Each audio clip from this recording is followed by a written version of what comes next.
Good और bad, और उसका मैग्नीट्यूड बढ़ जाएगा।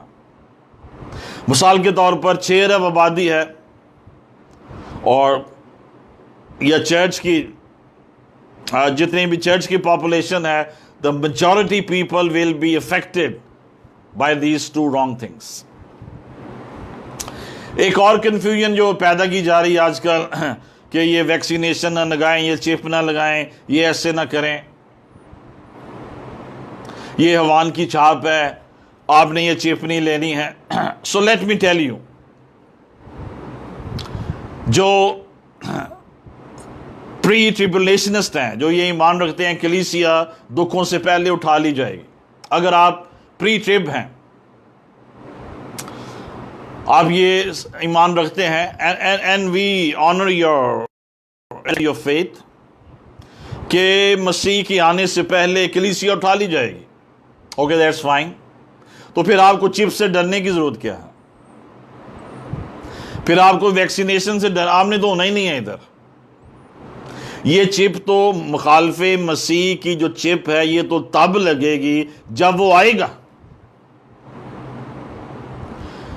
तो अगर अभी वो आया ही नहीं है तो अब आपको क्या परेशानी है चिप की? अगर लग भी जाती है तो क्या फर्क पड़ेगा, क्योंकि वो मुखालफे मसीह की तो नहीं है। वो तो जब आएगा तो अपनी लगाएगा। तो अभी जब वो नहीं है और कुछ चिप लग भी रही है तो आप लगवा भी लेते हैं, आप प्री ट्रिबुलेशनिस्ट हैं, तो आपको क्या फर्क पड़ेगा? क्योंकि आपने तो मुखालफे मसीह के आने से पहले रैप्चर हो जाना है। फिर आप परेशान क्यों हैं इतने? जो प्री ट्रिबुलेशनिस्ट हैं, मैं उनको ये कह रहा हूं, आप इतने परेशान क्यों हैं चिप से, और आप लोगों को मना क्यों कर रहे हैं लगाने? उन्होंने तो होना ही नहीं है इधर। आप अपनी तालीम को खुद कॉन्ट्रोडिक्ट कर रहे हैं। चिप से डरने की जरूरत क्या है जब आपने इधर ही नहीं होना? आपका रैप्चर हो जाना है, फिर मुखालफे मसीह ने आना है, तो आपको चिप से डरने की जरूरत क्या है? फिर आपको परेशानी काहे की है? ऐसे आपने लोगों को कंफ्यूज किया होगा।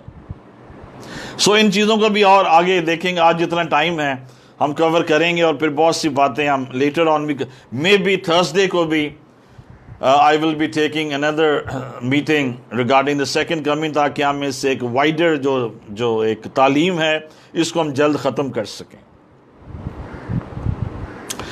तीसरी आयत, let no one deceive you in any way, let no one deceive you in any way. इसका मतलब है many can deceive you in many ways. अगर आप इंग्लिश की बाइबल में तीसरी आयत पढ़ें, Paul is saying let no one deceive you in any way. और पॉल क्या कह रहे हैं दरअसल कि many can deceive you in many ways, so be careful, follow the right teaching, listen to the right teachers, ताकि आप हर तरह के धोखे से जो चर्च की तालीम के ताल्लुक से है और मसीह के आने के ताल्लुक से आप अपने आप को महफूज रख सकें। So have piece in your hearts, be stable in your faith and have a clarity of mind. अपने माइंड में थियोलॉजिकल क्लैरिटी को रखें। जब आप थियोलॉजिकली क्लियर होंगे तो आप स्टेबल होंगे। सो जिस पॉइंट को यहां पर इस पैसेज में पॉल हाईलाइट कर रहे हैं वो ये है कि किसी तरह के धोखे में, फ्रेब में ना आना, फ्रेब में ना आना। और आज के चर्च को भी मैं पॉल के अल्फाज में यही कहना चाहता हूं, डोंट बी डिसीव्ड, किसी तरह के धोखे में ना आना। सो ये बड़ा जरूरी है समझना चर्च को,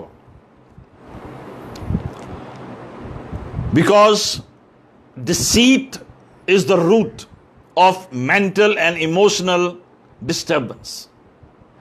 अगर आप इमोशनली और आप मेंटली आप डिस्टर्ब हैं तो उसकी रूट में क्या है? डिसीट, धोखा, फ्रेब।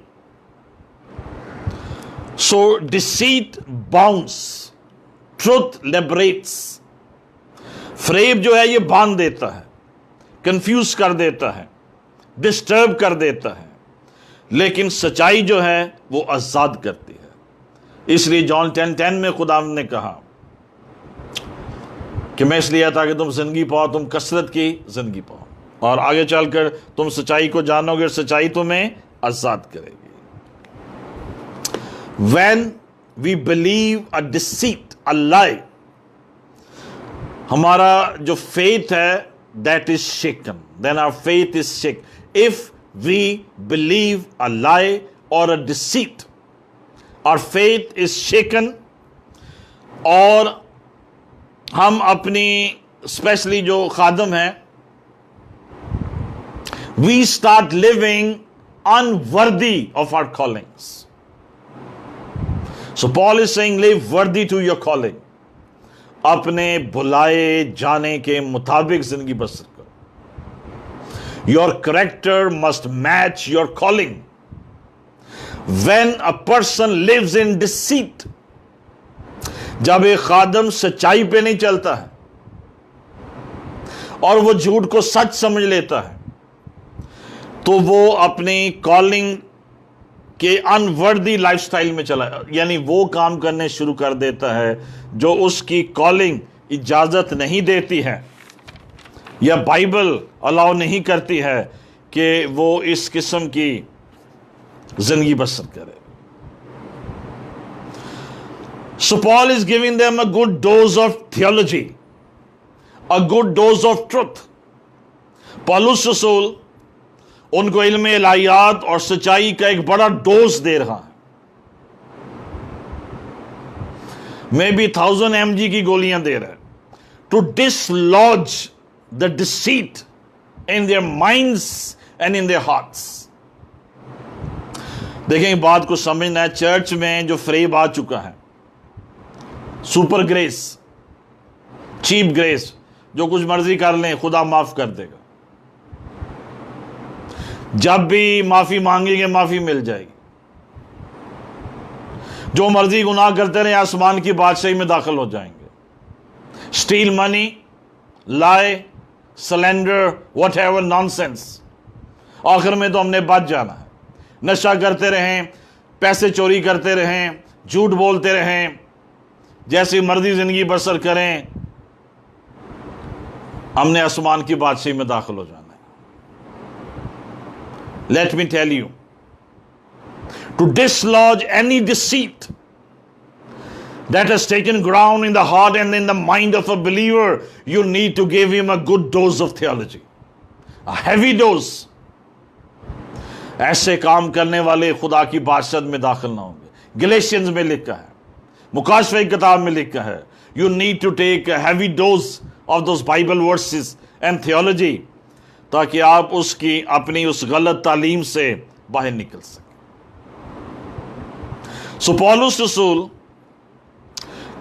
थेसलोनिके की कलीसिया को इस डिसेप्शन में से निकालने के लिए उनके ज़हनों से उस डिसेप्शन के रूट्स को कट ऑफ कर रहा और उनको क्लियरली बता रहा है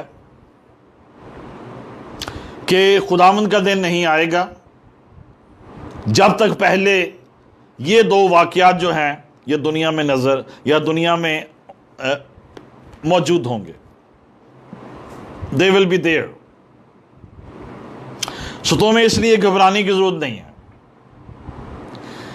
if somebody is going to tell you or if somebody is telling you खुदावंद यीशु मसीह फलां डेट को आ जाएंगे, don't follow the date, follow the signs. और जब हम ओलिवेट डिस्कोर्स को स्टडी करेंगे तो दो बातें उसमें मैं आपको बताऊंगा। They are signs of the ends of the world, दुनिया के खात्मे के निशान मौजूद हैं। मसीह की आमद का कोई निशान नहीं बताया गया, यानी एग्जैक्टली कि खुदावंद यीशु मसीह ने जब आना है तो उस दिन ऐसे होगा। दुनिया के खात्मे के निशान बताए गए। और इस पैसेज में भी जो थेसलोनियंस में हम पढ़ रहे हैं, पॉल ये बता रहा है कि उससे पहले एक दौर आएगा, एक वक्त आएगा। और जैसे मैंने आपको पहले भी बताया, there is a concept in the church, chip नहीं लगानी, ये मुखालफे मसीह का निशान है। भाई वो तो अभी आए ही नहीं है, अगर आप प्री ट्रिबुलेशनिस्ट, आपने दुनिया में होना ही है, आपको काहे की टेंशन है? शक्ल नहीं है। बार बार चर्च को ये बताया जा रहा है, चर्च 7 साल मुसीबतों के दौर में से गुजरे। मुखालिफ मसीह कितना टाइम बताया गया बाइबल में? Yes, you all know 7 years। मुसीबतों का दौर कितना है? 7 years। No, it is wrong. Bible में कहीं नहीं लिखा है। अगर आप इसको डैनियल के आखिरी हफ्ते के साथ, उसको भी हम स्टडी करेंगे, the 70th week of the Daniel, relate ना कर दें जानबूझ के कि ये 7 जो साल हैं ये मुसीबत के हों। दुनिया में जो मुखालिफ मसीह के सबब से मुसीबत का टाइम आएगा, that is not 7 years, and it is not even 3.5 years। वो 3.5 साल भी नहीं है। जो प्री ट्रिबुलेशनिस्ट है उनका ये बड़ा फोकस है, कलीसिया 7 साल दुखों में। 7 साल तो है ही नहीं है। आपने कहां से पढ़ लिया 7 साल? कौन सी बाइबल पढ़ ली आपने? 3.5 साल भी नहीं है। बरगजीदों की खातर वो दिन घटाए जाएंगे। It will be hardly, God knows the exact time, it can be hardly from 6 months to 2 years, 1.5 साल, 6 महीने, साल, 1.5 साल। The days will be shortened because of the saints। वो जो दिन हैं ट्रिबुलेशन के, वो घटा दिए जाएंगे। तो आप इस बात से खौफजदा ना हो। अगर for example if you post tribulationist like me, तो इतना परेशान नहीं होना, इतने 7 साल दुखों में से गुजरते। No, it's not like that. Bible में ऐसा रेफरेंस नहीं है कि 7 साल दुखों के साल होंगे। ये आपने खुद ही बना ली है। हाँ, 7 साल मुखालिफ मसीह के होंगे, वो भी नहीं होंगे, घटाए जाएंगे। बट एनी हाउ, हम इसको आगे चल के डील करेंगे। So what Paul is trying to do, he is loosening the soil around the roots of deceit with the spade of biblical doctrine, ताकि उस झूठ से जो थेसलोनिके की कलीसिया है उसको आजाद किया जा सके। So let no one deceive you in any way. Let your hearts not be deceived। देखिए, खुदावंद यीशु मसीह के आने के ताल्लुक से एक बात याद रखें। खुदावंद ने कहा ओलिवर डिस्कोर्स में भी, आई विल कम सडनली। जिस घड़ी तुम्हें गुमान भी ना होगा, इब्ने आदम आ जाएगा। His coming will be sudden. May be one day you will awake and a few moments you will get into that second coming of Christ. You don't know the day, not the time, कि खुदावंद की जो आमद है वो कब होगी। इसको हम लेटर ऑन जब ओलिवेट डिस्कोर्स को स्टडी करेंगे तो we will study it over there. So Paul is trying to dislodge the deceit, the wrong teaching from the minds of the Thessalonica church, ताकि वो दुरुस्त तालीम पर आ जाए और वो इस बात को अंडरस्टैंड करें कि मसीह खुदावंद की जो आमद है वो कब होगी। तो दे वर बीइंग डिसीव्ड कि आमद हो चुकी है। The day of the Lord is here. खुदावंद का जो दिन है वो आ चुका है। सो खुदावंद का जो दिन है, इस पे मैं एक अलग स्टडी भी आपको दूंगा कि इससे हमारी क्या मुराद है, the day of the Lord. लेकिन योएल की किताब में, योएल 2 बाब 31 आयत, ज़ेफनाया 1 बाब उसकी 14 से 18 वर्सेस, और ओल्ड टेस्टामेंट में जो प्रॉफिट्स की किताबें हैं 18 मरतबा ये एक्सप्रेशन यूज हुआ है, डे ऑफ द लॉर्ड। और इसका जो एक मतलब है वो ये है, the Lord will come for judgement, for the judgement of the evil nations and for the salvation of his people. तो एक अलग स्टडी में हम इसको देखेंगे, डे ऑफ द लॉर्ड क्या है। और इसी तरह के एक और एक्सप्रेशन यूज हुआ है बाइबल में, जो है ऑन दैट डे, और उस दिन ये हो, और उस दिन ये होगा, ऑन दैट डे। और ये जो टर्म है 208 मरतबा पुराने नामे में यूज हुई है, ऑन दैट डे। और उसका जो ज्यादा इस्तेमाल है वो प्रॉफिट्स की किताब में है। और न्यू टेस्टमेंट में इस दिन को खुदावंद का दिन, the day of the Lord, से जो मुराद ली गई है या ली जाती है वो है खुदावंद यीशु मसीह के आने का दिन। सो आखिर में आज चूंकि कुछ इंट्रोडक्टरी बातें थी, इसलिए हम बहुत सी बातें जो है वो कवर नहीं कर पाए सेकेंड कमिंग के ताल्लुक, but we are just laying the foundation so that layer by layer, step by step, point by point हम इन बातों को समझ सकें और जान सकें। तो अभी हम पहले पॉइंट को लेंगे,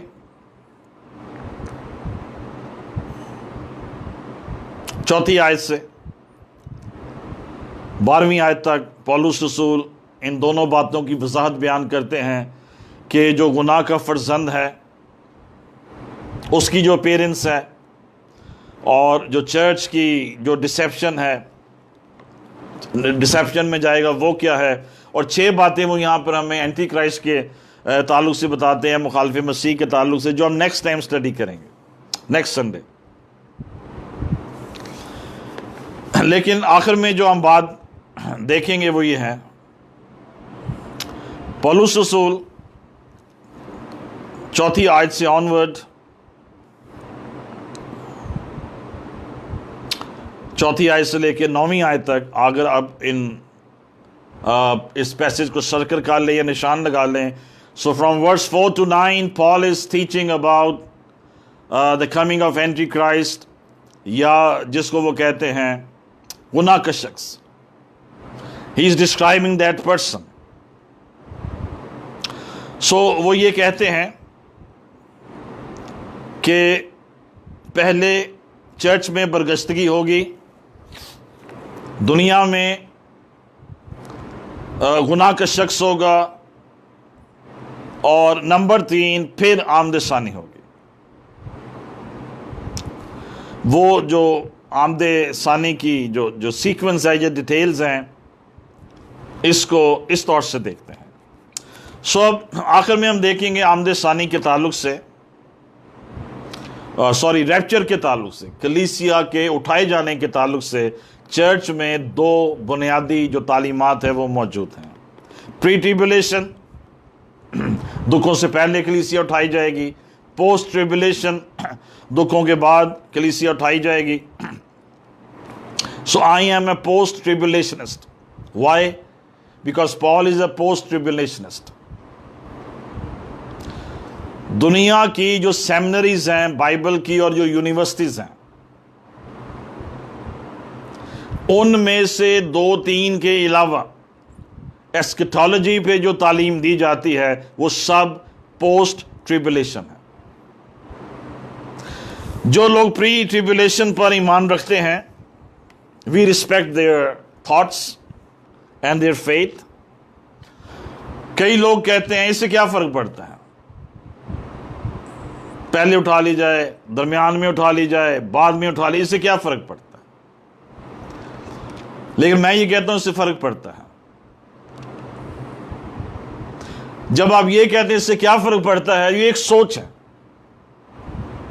फिर आप हर चीज से कहेंगे इससे क्या फर्क पड़ता है, मैं चर्च में जाऊं ना जाऊं इससे क्या फर्क पड़ता है, मैं घर में गीत गा लूं, ऑनलाइन मैसेज सुन लूं, मैं घर में ही वर्शिप कर लूं, इससे क्या फर्क पड़ता है। जब आपको एक चीज से कोई फर्क नहीं पड़ता, फिर आपको कई चीजों से कोई फर्क नहीं पड़ेगा। मैं झूठ बोल लूं क्या फर्क पड़ता है, मैं चोरी कर लूं क्या फर्क पड़ता है, मैं वो गुनाह कर लूं जो दिल में है, पोशीदा है, कोई देखता नहीं, इससे क्या फर्क पड़ता है, किसी को क्या पता चलता है। You are living the wrong life. Maybe इससे आपकी निजात को नहीं फर्क पड़ेगा कि कलीसिया पहले उठा ली जाए, कलीसिया बाद में। मे बी जो प्री ट्रिबुलेशनिस्ट हैं, ये पोस्ट ट्रिबुलेशनिस्ट हैं, उनकी साल्वेशन पे इसको फर्क नहीं पड़ेगा, लेकिन उनके फेथ पे, उनके लाइफस्टाइल पे इसका फर्क पड़ेगा। और मैं क्यों कहता हूं, मैं एक जो बाइबल की एक बुनियादी तालीम है, एक कॉन्सेप्ट के ताल्लुक से हमारा उस पर एक क्लियर स्टांस होना चाहिए, क्योंकि बाइबल हमें हवा में नहीं छोड़ देती, ऐसे भी हो जाएगा वैसे भी हो जाएगा, ये भी हो सकता है वो भी हो सकता है, हो सकता है पहले उठा लिए जाए, हो सकता है बाद में उठा लिए जाए। बाइबल जो तालीम देती है वाज़िया तालीम देती है, क्लियर टीचिंग, ये होना है ये नहीं होना, ऐसे होना है ऐसे नहीं होना।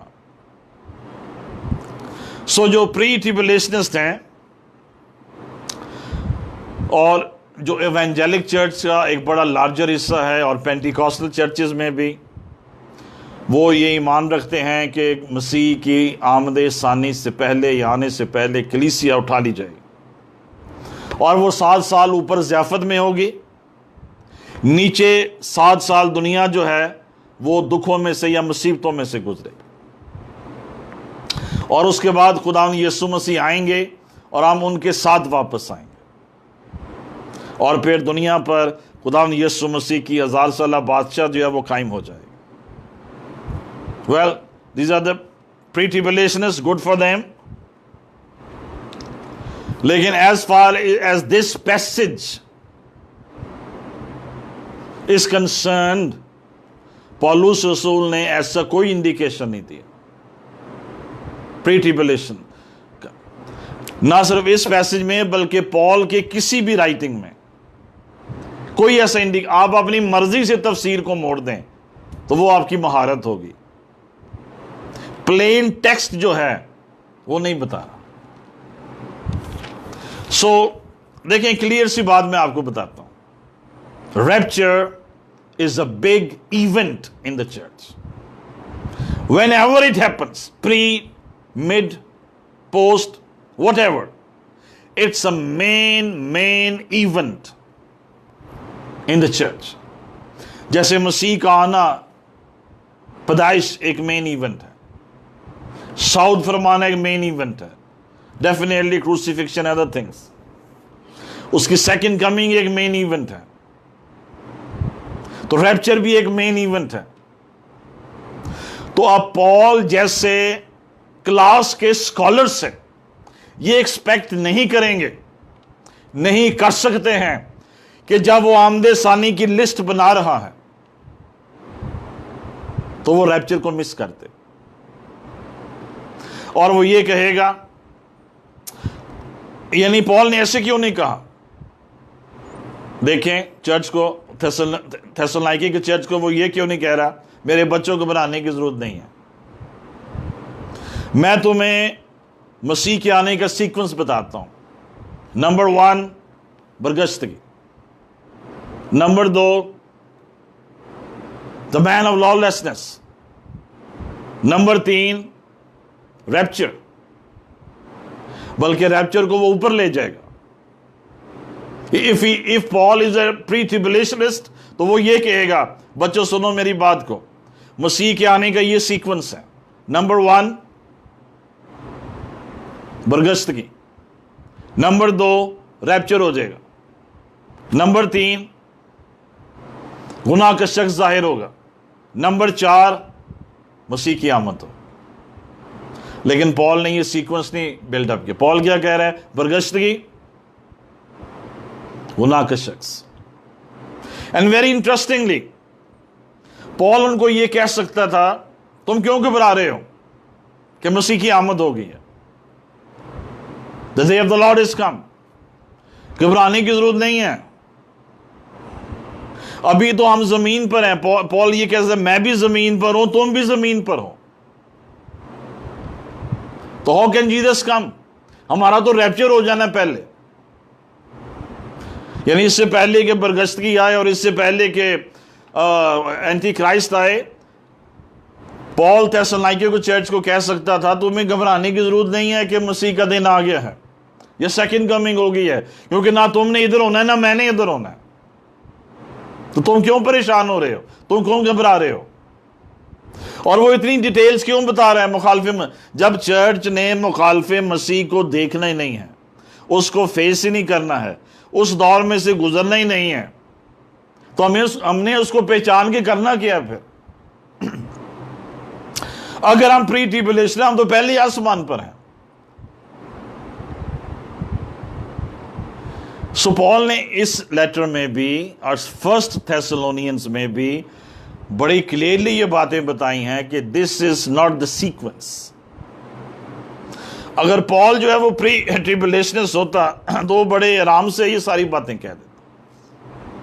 अपोस्टेसी, रैप्चर, और जब रैप्चर ही हो गया, जब चर्च ऊपर ही चला गया, तो फिर बरगश्तगी किस में आनी है? नीचे तो आई नहीं है चर्च पे। फिर आप कहेंगे, फिर जो प्री ट्रिब्यूलेशनिस्ट वो ये कहते हैं, हाँ जो मुखालफे मसीह के दौर में निजात पा जाएंगे वो चर्च होगा।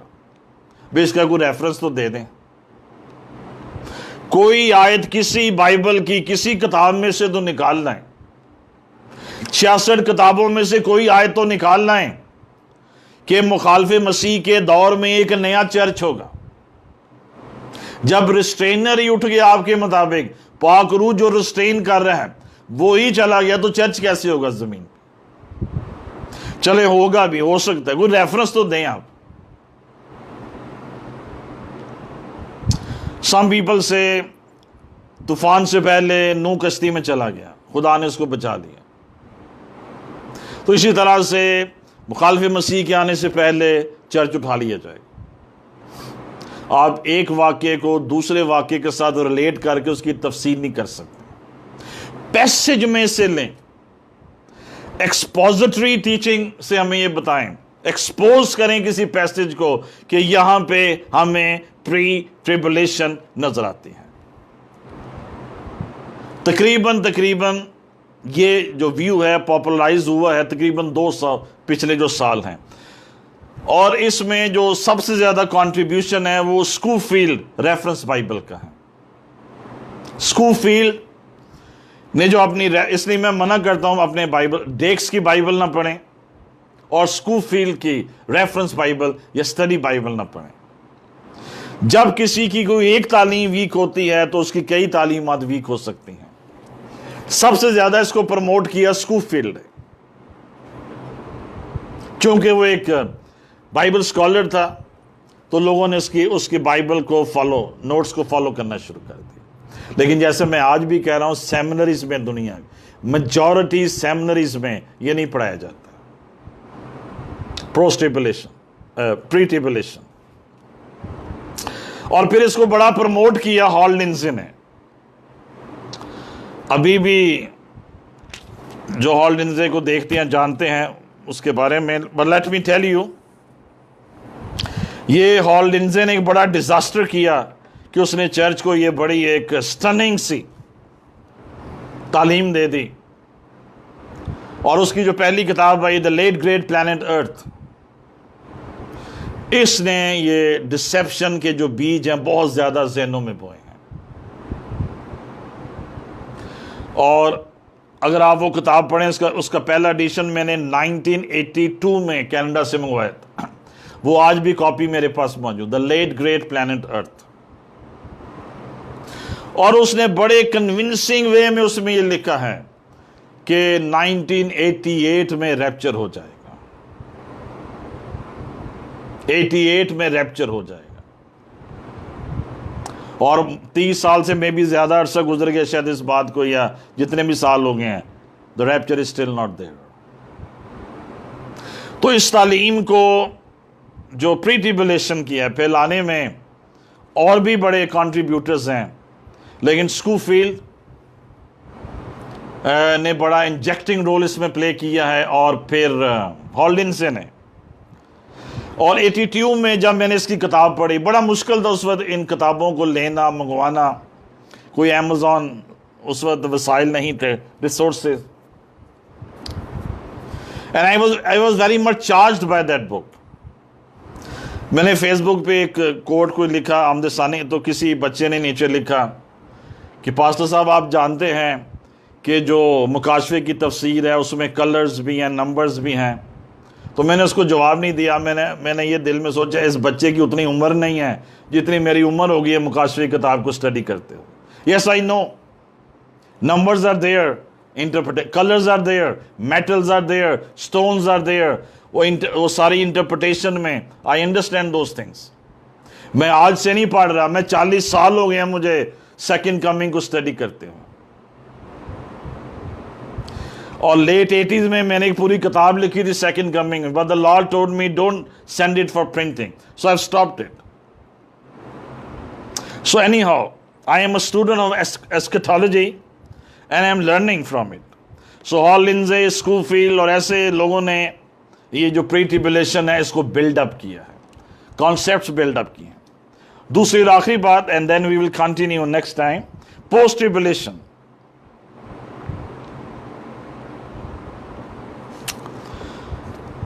सो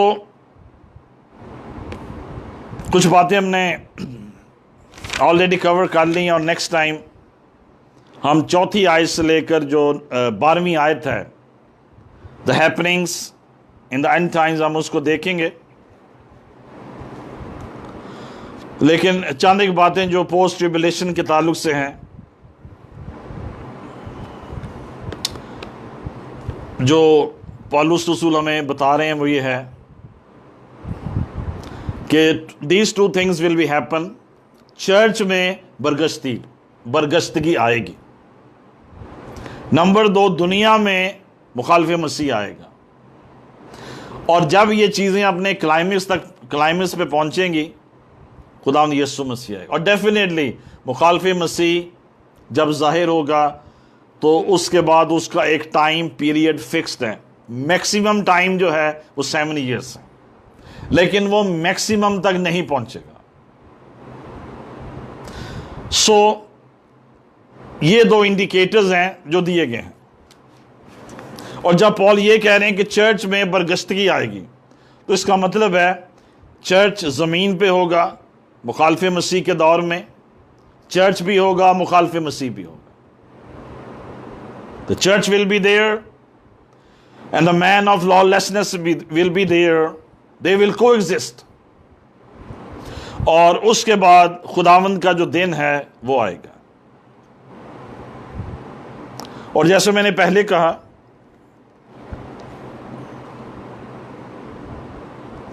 कि पॉल बड़ी आसानी से, अगर वो प्री ट्रिबुलेशनिस्ट होते, वो बड़ी आसानी से उनको कह देते कि don't be deceived, I am here, you are here, the church is here, so how can the second coming happen, we are pre tribulationist, unless we are raptured and the rule of Antichrist is there, then there will be second coming. लेकिन पौलुस ने ऐसा कोई root जो है वो इख्तियार नहीं किया। स्ट्रेट तीसरी आयत, 2 बातें, दैट्स ऑल। और आगे वो उन्हीं 2 बातों को एक्सप्लेन कर रहे हैं, कोई तीसरी चीज वो ऐड नहीं कर रहे हैं। यानी कोई स्पेशल रैप्चर नहीं है, कुछ स्नैचिंग अवे नहीं है, हम सब सोएंगे तो नहीं, हम सब बदल जाएंगे। फर्स्ट थेसलोनियन में इज टॉकिंग अबाउट जब खुदावंद यीशु मसीह आएगा, जो जिंदा होंगे हम बदल जाएंगे। इसका मतलब है ईमानदार जमीन पर होंगे और जिंदा होंगे। तो इसकी डिटेल हम जब फर्स्ट थेसलोनियन स्टडी करेंगे हम उसमें देखेंगे। बट नाउ, फॉर नाउ हमने तीसरी आयतें कवर किया है, और प्री ट्रिबुलेशन का व्यू चर्च में मौजूद है, पोस्ट ट्रिबुलेशन का पॉइंट ऑफ व्यू मौजूद है। और ये ना कहें इससे कोई फर्क नहीं पड़ता, ये आपकी एक स्पिरिचुअल वीकनेस है। जब बाइबल हर बात में एब्सोल्यूट है, डेफिनेट है, तो जब हम बाइबल की तालीम को समझेंगे तो वो हम तक जो एक डेफिनेट मैसेज है वो पहुंचाता है। और जो प्री ट्रिबुलेशनिस्ट हैं वो न्यू टेस्टामेंट या ओल्ड टेस्टामेंट में से एक पूरी आयत प्रोड्यूस नहीं कर सकते जो ये कहे कि मुखालफे मसीह के आने से पहले चर्च उठा लिया जाए। एक आयत नहीं प्रोड्यूस कर सकते। हम वो ये कहेंगे मुकाशफा 4 बाब तक दुनिया नजर आ रही है, चर्च जमीन पे नजर आ रहा है, 4 बाब से ऊपर चर्च जो आसमान पे नजर आ रहा है। आपके नजर आने की बात नहीं है। जैसे नूह की एग्जाम्पल है, आपकी एग्जाम्पल की बात नहीं है, बाइबल की तफसीर की बात है। तफसीर की बात करें, थियोलॉजी की बात करें, इंटरप्रिटेशन की बात करें, एस्केटोलॉजी के जो प्रिंसिपल्स हैं इंटरप्रिटेशंस के, उनकी बात करें।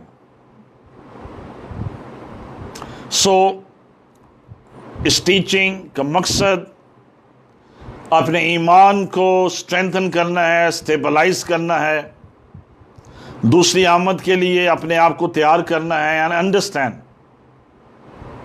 The times through which we will go. Or being a post-tribulationist, because Paul was post-tribulationist, he is telling us about the man of lawlessness, Antichrist, जिसको हम next study में देखेंगे, and he is telling them वो ये करेगा, वो ऐसे होगा. Why is telling the church? ताकि जब वो आए चर्च उसको पहचान सके, चर्च अपने आप को महफूज रख सके, और उसने जो कुछ भी करना है चर्च उससे बच सके. सो नेक्स्ट टाइम हम देखेंगे कि उसको जाहिर होने से क्या चीज रोक रही है, which Paul is mentioning in the 4th verse. अब उसको जाहिर होने से क्या चीज रोक रही है, और फिर हम ये जो हलाकत का फर्जंद है इसके ताल्लुक से 6 बातें देखेंगे जो इस पैसेज में बताई गई हैं, और लास्ट डे चर्च के ताल्लुक से 2 बातें देखेंगे जो 9वीं आयत से लेकर 12वीं आयत तक बताई गई हैं. और इसके साथ साथ हम रैप्चर को भी स्टडी करेंगे. सो खुदावंद खुदा आप सबको बरकत दे, और हम इस स्टडी को कंटिन्यू रखेंगे इस ईमान के साथ कि जबकि हम we are going through the end times and as we are going through the last days, हम अपनी स्पिरिट को, सोल को, बॉडी को, अपनी फैमिली को, अपने चर्च को उसकी आमद के लिए तैयार कर सकें. सो खुदावंद आप सबको बरकत दे. आइम दुआ करें. खुदावंद आसमानी बाप, बुजुर्ग और कादर खुदावंद, हम सब तेरे आगे झुकते हैं, तुझे मुबारक कहते हैं. एस्केटोलॉजी की इन बातों के ताल्लुक से हमें और ज़्यादा हिकमत दानी फ़हम अता कर, और हम मफरूज़ों पे, प्रिजम्पशंस पे अपने फेथ और डॉक्ट्राइन को बेस न करें. हम बाइबल की जो एक्सपोजिशंस हैं, जो तालीमात हैं, जो बातें हैं जो नज़र आती हैं हमें, हम उनको फॉलो करें, हम उनको अंडरस्टैंड करें. Bless the church, Father God. Bless your people, Father God. और तेरी बड़ी रहमत और शफकत कलीसिया के साथ हो, इस मुल्क के साथ हो, और खुदा कलीसिया हमेशा तुझ में महफूज रहे. और मैं एंड टाइम्स चर्च के लिए दुआ करता हूँ, ये बरगश्तगी से बची रहे. Help the apostate church to come back to Jesus. तालीमों में बिगाड़ ना आए, और जहां भी तेरे लोग दुरुस्त तालीम से खिसक गए हैं, स्लिप हो गए हैं, वापस आ जाएं. खुदा तेरा राइचियस हैंड तेरे लोगों पे ठहरा रहे. And we understand our sufferings which are ordained or allowed are here for us to make us more holy. हमारे चाल चलन तुझ में और पाकीज़ा हो जाए. आमदसानी हमारे लिए एक चैलेंज है कि हम और ज्यादा पाक जिंदगियां बसर करें. खुदावंद नापाकी को हमारी जिंदगियों से दूर कर, हमारे जहनों से, दिल से, रवैये से दूर कर दे. Because the mind of the man is the slave of the heart. हमारे दिलों पर यीशु की बादशाही हो, और खुदावंद तेरी बड़ी कुदरत और जलाली हाथ तेरे लोगों पे ठहरा रहे. हमारा ईमान है, तूने सुना और तूने बख्श दिया है. यीशु मसीह नासरी के नाम में सब कुछ मांग लेते हैं, आमीन। अब हमारे खुदावंद यीशु मसीह का फज़ल, खुदा बाप की मोहब्बत और रूह पाक की रफ़ाक़त और ये घनगत तमाम ईमानदारों के साथ, कलीसिया के पाकिस्तान के साथ और आलमगीर कलीसिया के साथ अब तक होती रहे, आमीन। मसीह खुदावंद में आप सबकी सलामती हो और खुदावंद आपके साथ हो, आमीन।